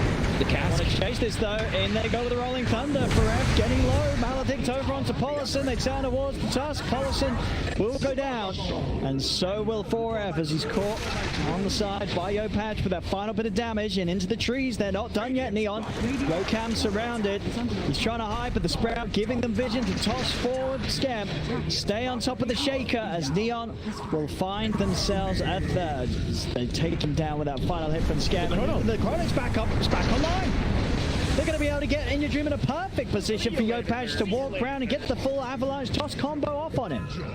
They are playing the map so damn well right now. That movement, they see the Earthshaker is farming under tower, right? And he has this like double creep wave coming in. They have no other great moves to make. This is the perfect move for them. They get this aggressive move. They even are going to look to get, what, 3 bounties or 2 or 3 bounties out of this too, and get that full wipe just because they understand the read of the map so well. That was phenomenal moves by them. And they're doing this toss Rolling Thunder quite a lot there. That's the 3rd time I've seen them actually get it off. Dire's top tower is under attack. And it looks like, yeah, so he is not going to be going for eggs, by the way. I think he's gone for a mech on the Witch Doctor, I believe it was. No, that's where is it? In Your Dream? Oh. Cask out. They're going to dive this one. They have the detection, they do. Dust is out. They've got the vision onto In Your Dream. Rolling Thunder continue to catch on to the 2 of them into the swashbuckler. Yokam stepping forward. He has got an Echo Slam. He's going to pop it on Scam and Yopaj, but this Death Lord takes down Yokam. They do manage to find the Tiny on the side. 4F also getting the lasso onto Harnwell. Straight back into the punch from Polison. This time round, T1 taking the lead this fight, and they're trying to chase for more. Rappy turns with the Cask, but 4F's on top of him. A buyback comes out from Harnwell. Wants to keep his offlane Witch Doctor safe. Sprout strapping Polison. Rappy still goes down though. They bring him out. The tower hit starting to hit onto Miracle, but he's healing up Polison. Polison bashed up by Harnwell. He gets the chance to pop the snowball. He's heading over to the creeps, but not heading far enough to save himself. Miracle tethers over to 4F. Scam teaching him to try and stop the escape, and he'll catch In Your Dream, but another leaps up. The final leap from In Your Dream, enough to save him. 4F still in the area here. Has to be a little careful how far he goes up. Double buybacks coming out. But team's throwing 18 a to lot. 13. I love this. They're both just battling you every just time. see these buybacks, everybody's throwing everything into these fights.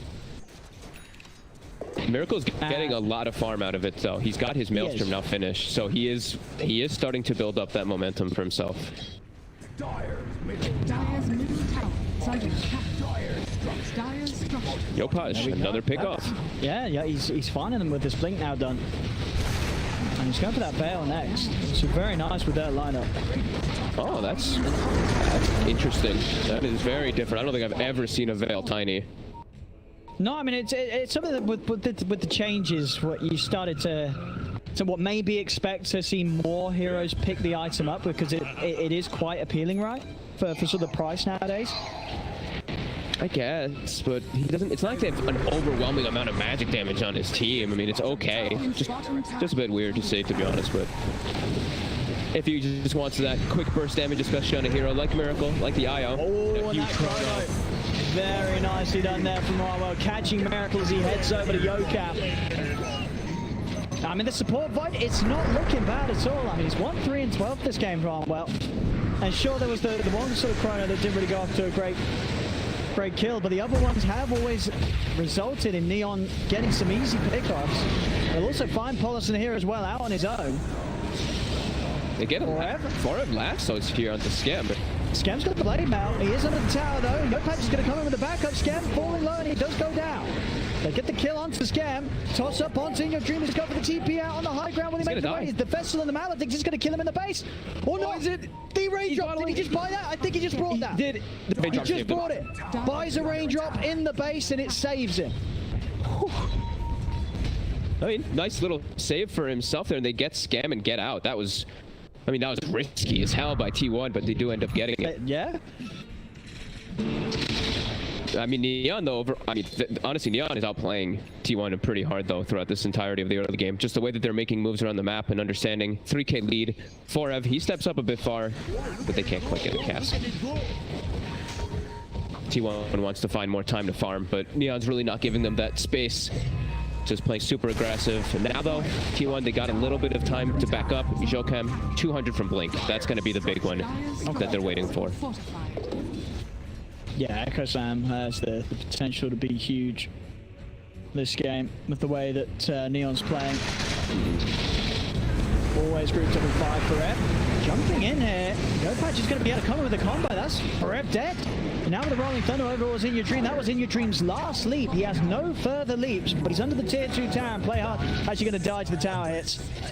As he dove a little further than the rest of his team are willing to follow him. Now over towards Yopaj, T1. Going to be able to close it onto the Tiny. They're going to be able to find him as well. So some quick kills in response, and maybe not done yet, but Yocam off the mark with that Fisher. The arrow, is he going to catch on to anyone it isn't? Miracle relocating forward, looking for Farnwell. He's still got a time walk though. They're trying to go for Rappy instead. Know that he has limited abilities of escaping, but the movement speed's enough. They can't quite chase him down. Farnwell even thinking about turning. Skem's teeping in. He's going to have Chrono back up in 15 seconds. I think T1, they are aware. They back away from this. I mean, this is so interesting, these item builds and everything too. Like, In Your Dream just has a blade mail on Mirana. Yeah. I mean, it is a good item, right? It's a lot of damage. It's a good item. It is a lot of damage now. Very intriguing to see this, though. Just different ideas by everybody, pretty much. But now Chrono is available. Neon, I mean, they're still looking to fight constantly. Just no slowdown whatsoever. With this Veil Tiny, he's looking to blow targets top. He wants Miracle top. He's actually going to try. Yeah, he goes in with the combo. Skem's going to be here with the extra bit of damage, but Miracle just goes straight for the TP out. And they don't quite have enough to bring him down before he can get away. Still very tanky, this Io. Yeah, 20 armor with that Dragon Scale. Sorry, 25. Oh no, that's him next to tower. Yeah, 20 armor. He has a lot of armor, pretty much. 25, 28 armor, depending on if he's nearest towers. Smoke. They have Echo Slam ready. Their lanes are actually in a pretty good position, too. They're actually smoking toward bottom.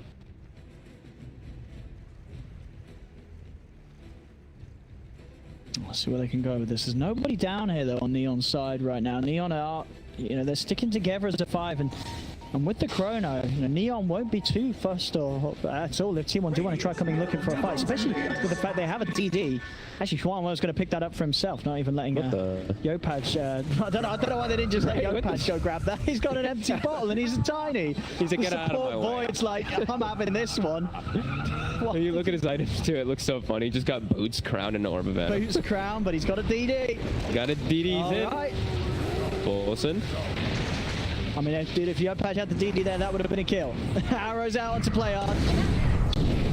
Chrono comes in. He's only going to catch Yokam, but they're cool with that. Take out the Blink Shaker before the fight really kicks off. Skem being chased. Schwanberg jumping forward. Avalanche comes in. Skem, he's going to be saved. They keep Skem alive. Injuri's trying to commit for it, but they can't kill him off. Skem's going to live. Massive combo by Yopaj there on them chasing up the high ground, and they catch the ideal, like that chrono is perfectly fine. You catch the initiator, the big initiator, that Earth Shaker. Yep. Doesn't look fancy, but it does the job. That DD Void. And you like this build as well from Xuan, the brown boots into Meteor Hammer. I mean, sure, why not, right? Like, just chrono, hammer them. You know, that's you know, it's an extended chronosphere. I mean, you know, as a support Void, you're not going to be punching them, so why not just drop a hammer? Yeah, I thought he might. I thought he might do something like a Force Staff or like a medallion or something like that. But whatever, he wants to have his own fun stuff. He can maybe even get it off inside of the fights in some like lucky scenarios. Why not? It helps him farm too if he's able ever to get it. Sure, I like it.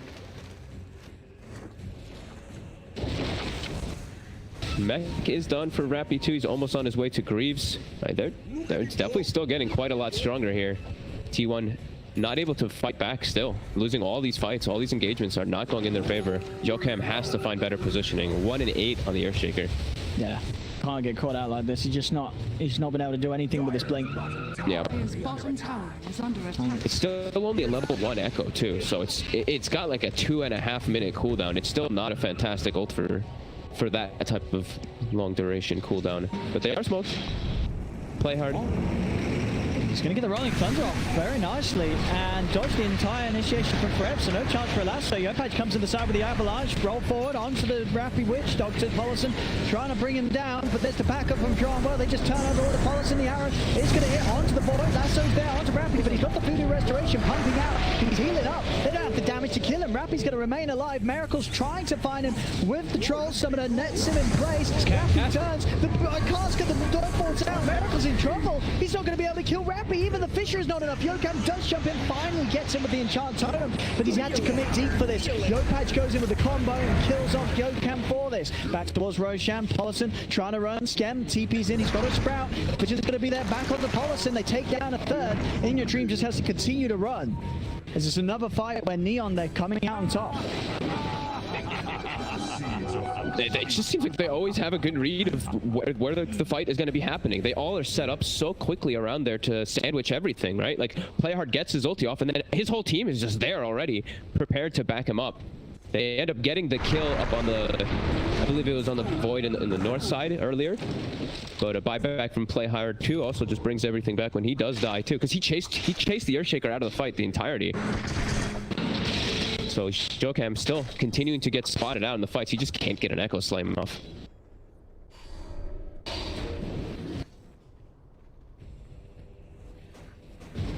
These fights just looking super difficult for T1. Just unable to get the proper jump. If they can get a proper jump, if they can start a fight with an advantage, then perhaps, but...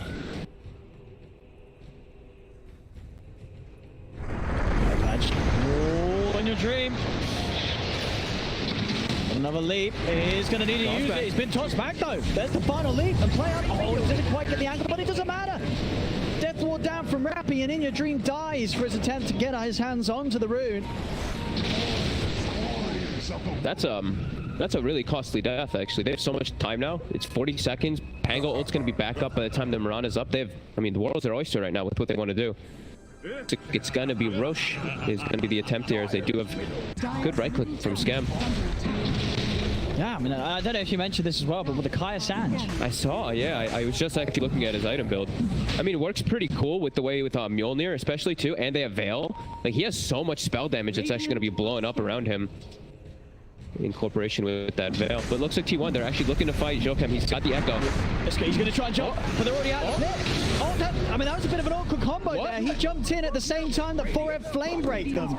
So it was like, all right, this could be a decent Echo. Nah, I'm going to knock them all different directions. Now 4F, he's got to go in to contest this, but he's just going to die almost certainly. He can't do anything about this. He's dead as well. Oh, no.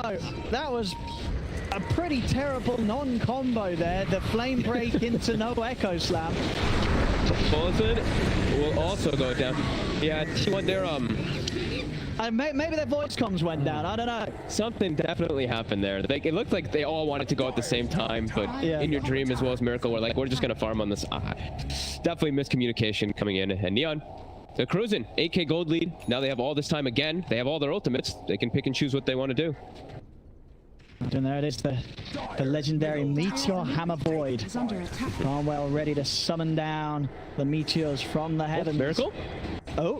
Yopesh, he's found him. Yes. I mean, he's got the TP's coming in. Miracle is going to tether across. He's going for the TP. Oh, Pleiades just off the mark. Oh. Tried to find him with the Rolling Thunder. Couldn't quite get the angle to keep himself on the lower half of the ground. So Miracle just in position to TP out.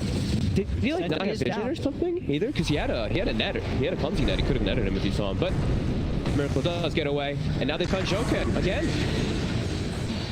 They're just crumbling now, T1. Yep. They are crumbling. The communication, the team play is just not there at all here from T1.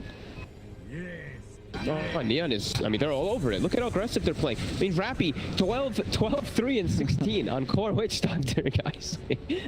Oh, man. He's part of 28 of 34 kills. Yeah, he's owning. I mean, I don't know, how do you draft against this team? You know, Neon are just ready to come at you with the biggest surprises I feel we've seen here in the league. I mean, sort of in the world, you know, not many other teams are willing to come out with these sort of drafts on the level of Neon.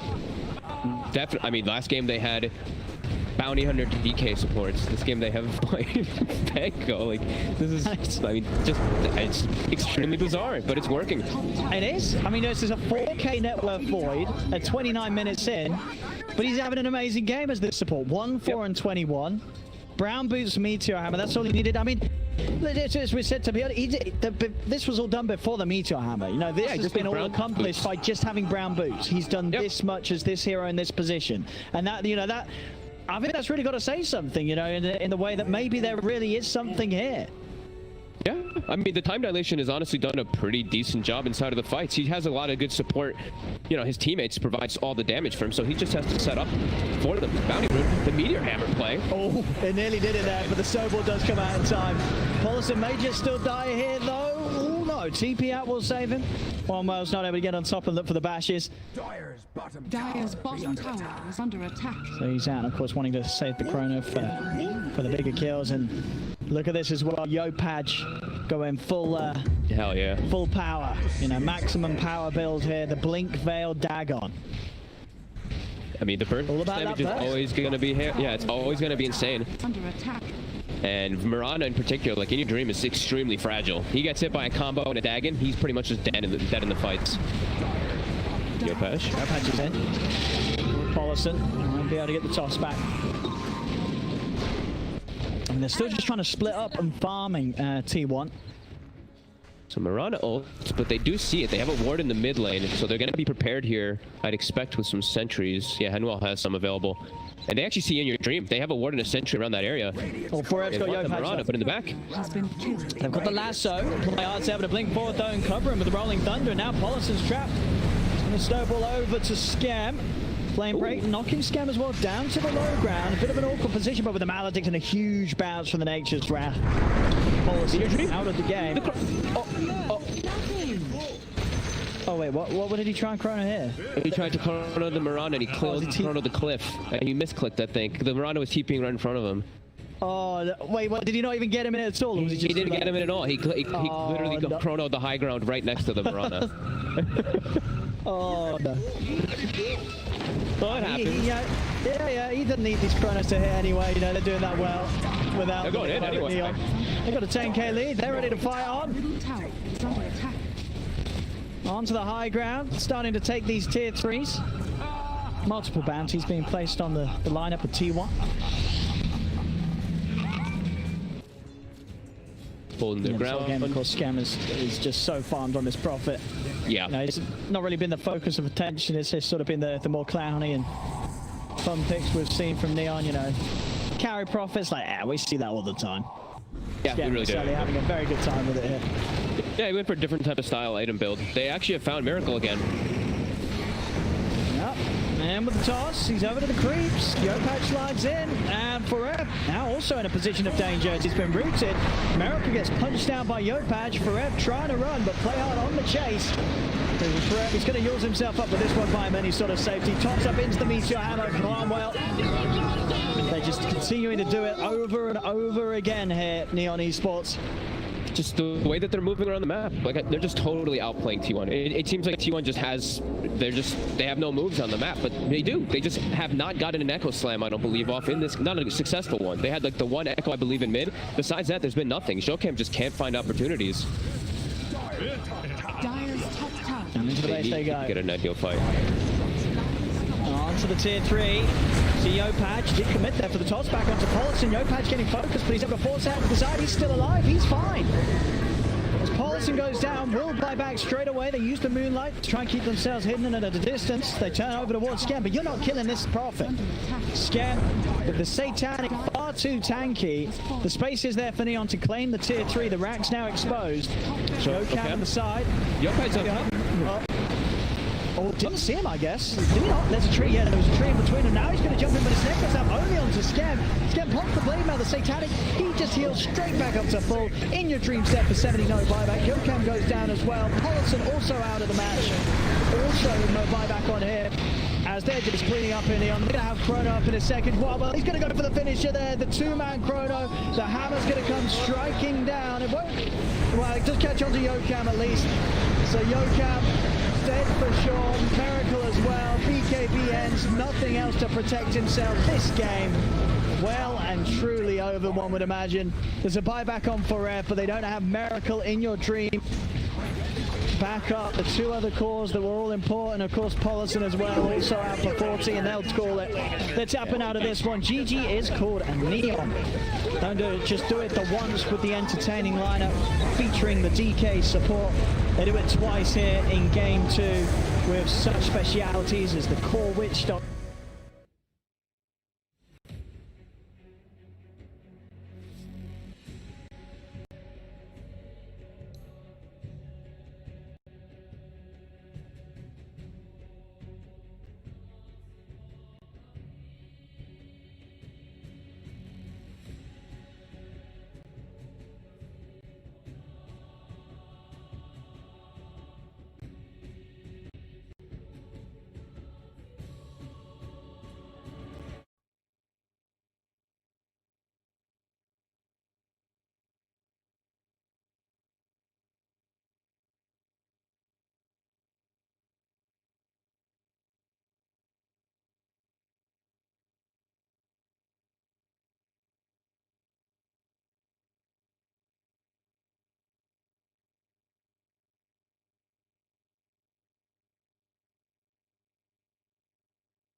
Virtus Pro's turn to pick. Play it whenever you need. You just have to make sure to stay safe enough that you're not the one being ganked. But yeah, that's what the rest of the team comes in to just push and take the attention away. But they still need a hero that can actually do that, that can be in the front line. What do you think that's gonna be? Something like a Dragon Knight, Death Prophet? I've been hoping for a bit, but he seems to really be favoring the Death Prophet days. We've had Viper game. Viper. It's like. Sorry, I just got startled a little bit by the fact that it was Fly the Moon who banned all these heroes, and I'm like, were they trying to set Virtus Pro up for a Spectre pick? Because that looks like they wanted to take it themselves. I was seeing those bans, I was thinking like, that's a Spectre, and then I realized that, wait, Spectre's on the other side? I mean, the point still stands. Point still stands. Anyway, Fly the Moon opted for the synergy instead. Maybe this is reverse Captain's mode, and Solo accidentally got control of the bans on the other. Ah, yes. Mix-ups happening there. It wouldn't be the first time that Valve screwed things up for. Oh, definitely not. For games like this, you know. You got a patch changing 2 items, and also Captain's mode is now. Yeah. Welcome. Whoops! No one could have predicted this one. Spaghetti code. Here we are. But hey, Queen of Pain is gonna be it now. It's certainly quite a nice hero for some extra bit of bursts. Seeing these squishy heroes like Keep with the Light, heroes like Phoenix, who want to try and bring down as quickly as possible, possibly before that supernova can come out. Also good to have a right click. 5 seconds. Radiant crew ban. Admiral Possible. Yeah. Starting to look like this Ember Spirit is going to side lane then. I mean, General has been playing great on both the Ember Spirit as well as the Queen. Very impressive. Ember just does not like the lane versus does night afterwards, just because you have the root, because you have a magic damage. You can actually solo kill the Queen of Pain on levels, even if you've had a very rough lane. But the problem is that if you don't get to her away afterwards, she did come out of the lane with a gold advantage. Can indeed go on these boards of yours.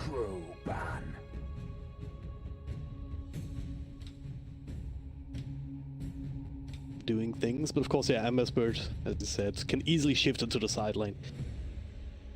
Same for Kunkka though, if they're so inclined. 10 seconds remain. Mars ban here. 5 Interesting. Like they're saying that Virtus Pro wants some form of frontliner last for Rezo here. You answer with a ban, they're like, oh, we're not doing that. I consider the Mars to be better. I can count. Same, clear. But yeah, a frontliner would be good for VP here. Just to have something for that, give vision to run up, to have something for that Quap to get shielded with, that she can run in after instead of having to blink. I wouldn't be surprised to see crew pick Tor here, depending on what they think is safe lane for. It's just such a classic Rezo pick. Underlord also an op. Yeah, would like I know that. Centaur probably a little bit more because it gives you that initiation potential. Not necessarily instant because the Storm has a bit of a cast time, so I wonder if they might end up having issues if this Ember Spirit gets out of control. In terms of just down, or whether the Queen of Pain will be strong enough for that. Stay ahead in terms of items with Orchids and Psias and Yeah, they're certainly going to need some more of that now with the Anti-Mage, also very slippery hero, so they need some solid control. The Orchid has been pretty much a standard build-up for the Queen Pain right now, and with the speed that you can build that with the... pretty much have it at the same time that other heroes could have, if they rushed it, but can't really build one economy item and then heals. Have to build the heal. Does not like that. Well, last pick coming in. 5 seconds and we'll know for sure. It's gonna be the Slayer, alright. So that's the blink stun potential like the set. A few other implications. Does better in the lane. Well, either end. The Ember Spirit will get And the fun part of Slardar versus after anti-mage, still just bash him, like trading potential. Can't really get, which is fine. Like, you kind of want to get rid of that mana at some. Yep. Bash him. Just 1, 2, 3, and then the bash afterwards. That's the cadence of the player. Do you play Slardar too? Yeah. I'm just really bad at it. Like, whenever I play against Slardar, they just bash me and I'm dead. Whenever I play Slardar, I click them twice and then my health points are missing for. You need to 1, 2, 3 harder, man. Yeah. Keep counting. Keep counting. Need to practice counting it a bit more. I think that's it. An issue there, but yeah, should be an interesting match here. Spectre is like the one big carry, Fly the Moon, with some very solid team fight around the Kunkka, the Phoenix, a lot of slippery heroes, Ember and Anti-Mage, Kotl to also in this fight. Do have a very strong mid to late mid game timing, especially if they can slow down the Spectre. No, there's still always no one Queen of Pain. Oh yeah, man is an apt hazard. They have swept out the Ember Spirit to the side lane. General has been playing out of his mind on Ember yesterday.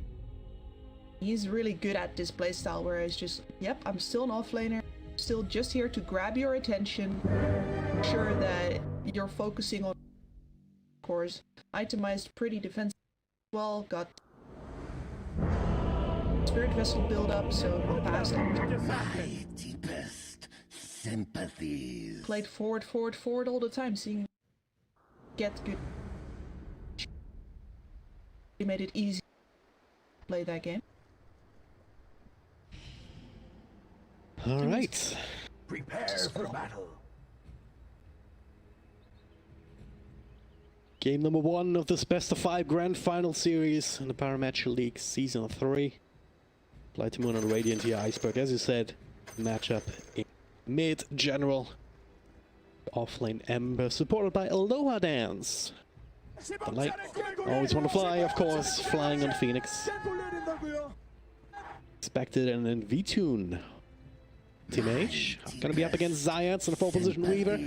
This resolution on the Slaughter. Mid Queen of Pain, of course, but no one. Leaves us the top lane with ILTW Spectre supported by Solo. Lich. It's not quite the Warlock, but it's. Yeah, we had that yesterday several times. 30 seconds. It is still a hero that can stabilize the lane quite well, and depending on the combos that you have, also even set up for some kills, not necessarily with the spec. No, it adds more teamfight. More teamfight than a Warlock is, but at the very least, teamfight presence. They're not. Gaze as well, and I think that little extra of control is what for this year. Oh, V-Tune. He's just going in, blink across, get the extra bounty rune, and then the moment. 2 for 2 trade overall. So far, so good. And he doesn't even need to TP, so he's holding on to that. Knows he has plenty of time. Walk back to the lane.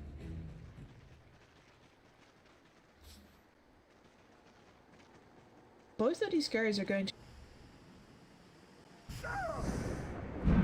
get up, and I think that means that a lot of this is going to hang on to this matchup. No one with aggressive rotation or Iceberg with what you'd like to see most on the turnaround. Fight set already ongoing with your boat.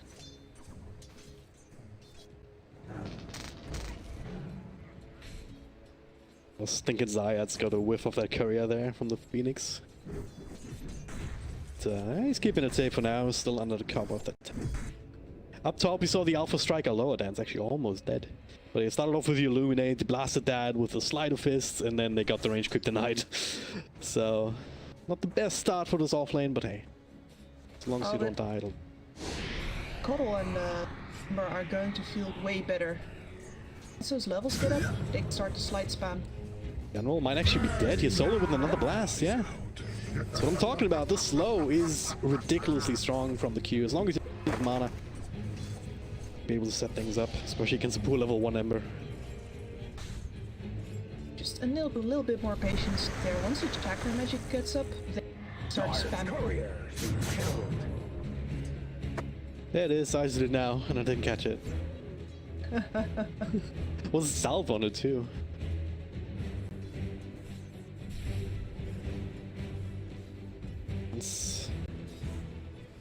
But yeah, if you don't have the chakra, there's not a whole lot that you can do up here, is there? No. Now we'll start to slowly see You have been spamming that out.